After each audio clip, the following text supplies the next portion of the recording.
You've seen the videos, the evictions, the destroyed properties, tenants from hell. But here's what those videos don't tell you.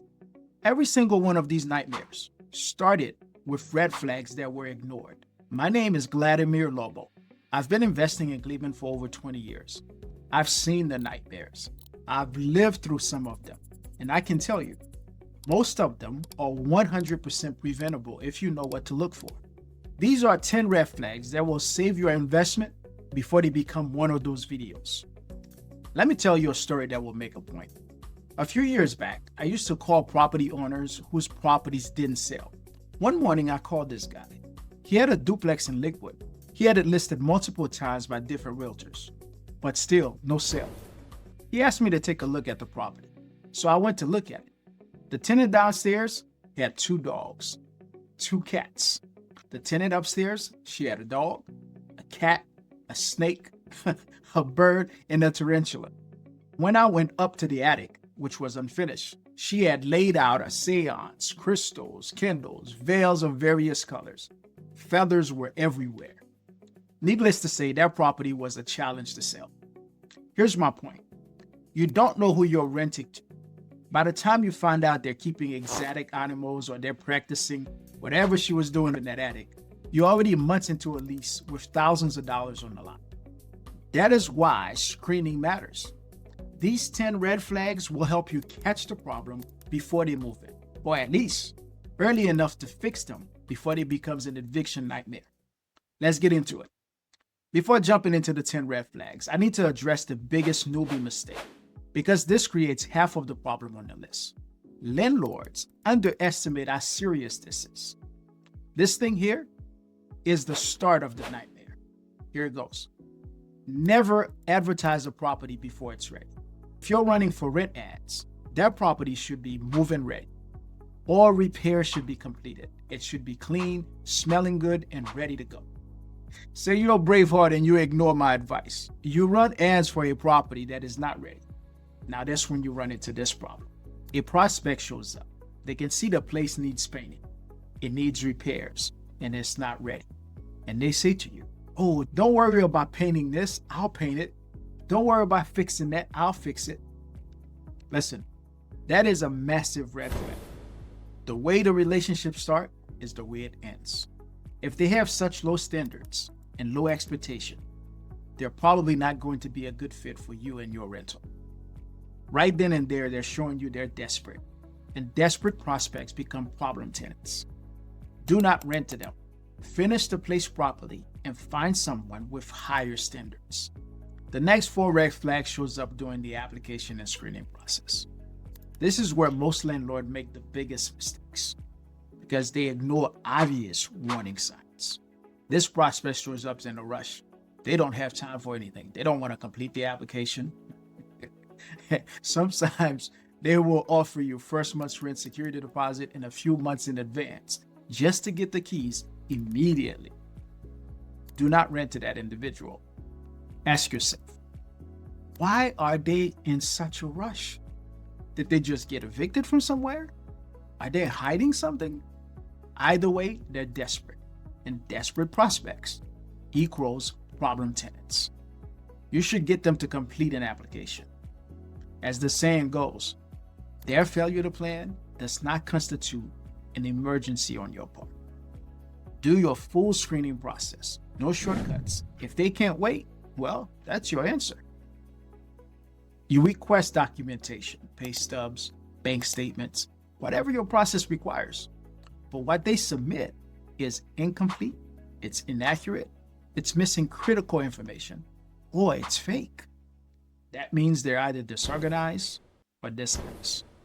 Either way, you don't have sufficient information to screen them. Ask them to resubmit complete and accurate information. If they can't, or they won't, move on. They say they make $3,500. Great.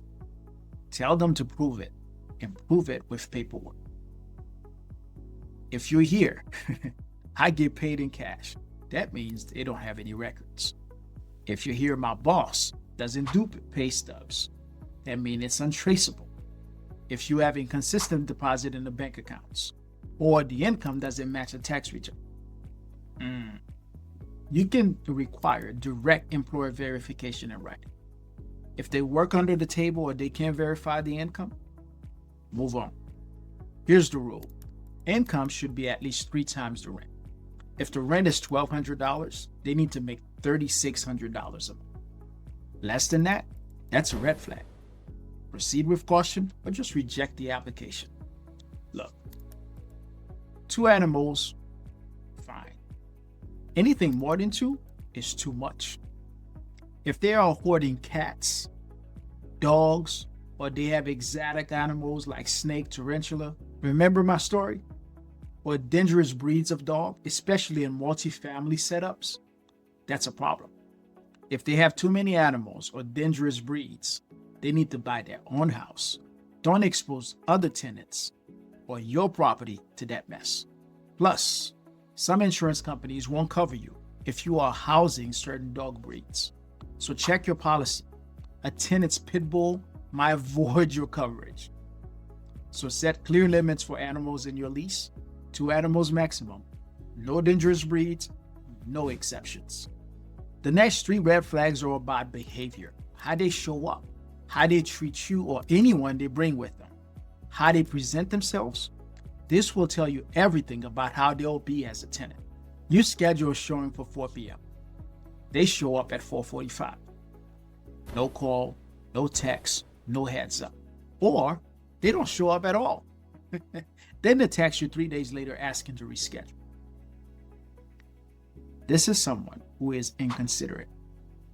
If they can't respect your time during the screening process, the honeymoon period, when they're supposed to be on their best behavior, I imagine how they will treat you when the rent is due. Here's my rule. If the appointment is at 4, at 4:10, I'm locking up the doors. At 4:15, I'm pulling out that driveway. And once I leave, they have to reschedule. I get it. Someone might miss an appointment. Okay, life happens. If that happened twice, that's a pattern. And patterns are character issues. Reject that application and keep looking. They show up to your showing and they're rude to you. They're rude with anyone that's with them. They're disrespectful to the property or the neighborhood. They're demanding special treatment, but they're complaining about everything. Remember, the way it starts is the way it ends.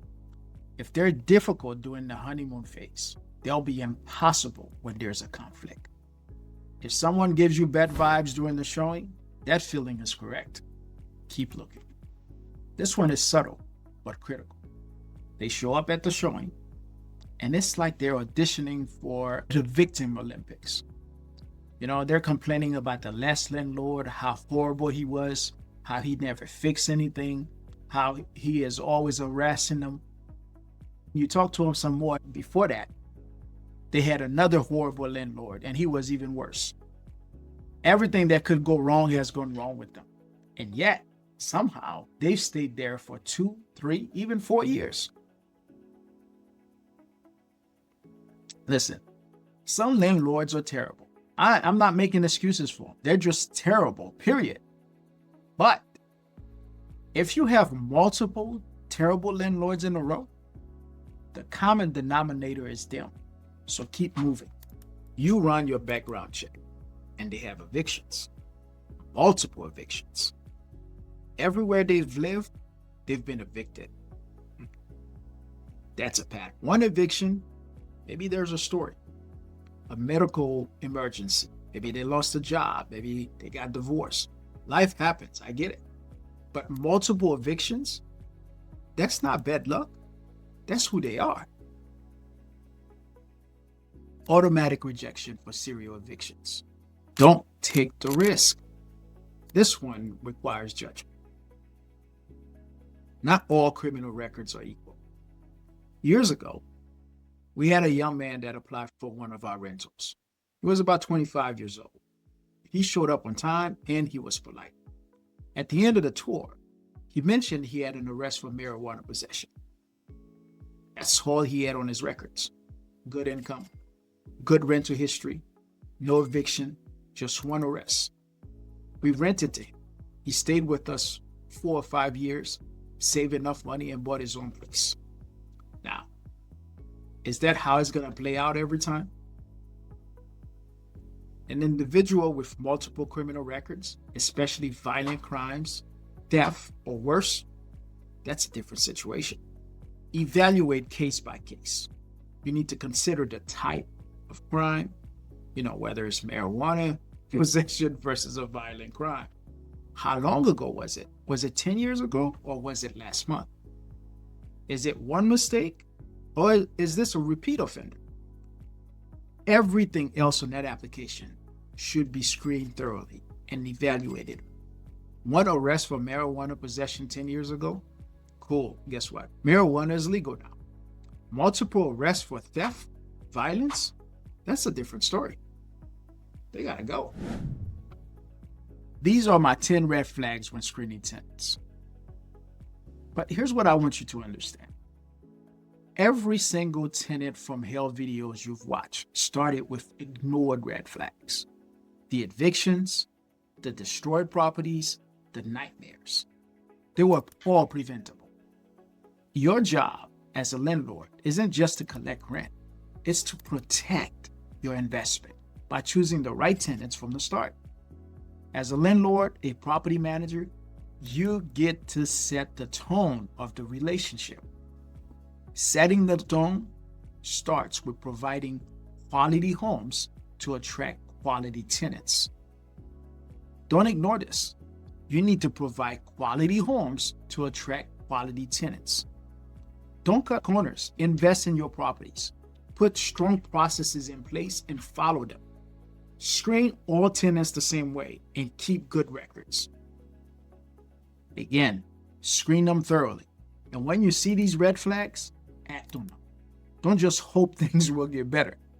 To quote Maya Angelou, when people show you who they are, believe them the first time. Don't keep giving people the benefit of the doubt when they've already shown you who they are. Believe them the first time. And remember, the way it starts, I am telling you this, is the way it ends. If you found this helpful, I want to hear from you. Which of these 10 red flags have you experienced? Drop a number in the comments, 1 through 10, and share your story. What happened? How did it turn out? Because here's the thing, your experience in the comments might save someone else from making the same mistakes. Hit the like button if this gives you clarity. Subscribe to get more real talk about investing here in Cleveland. No fluff, just experience. If you know a landlord who's about to screen tenants, share this with them. Sometimes the best favor you can do for someone is helping them avoid one of those mistakes. I'm here to help you avoid nightmares, not just show them to you. Thanks for watching.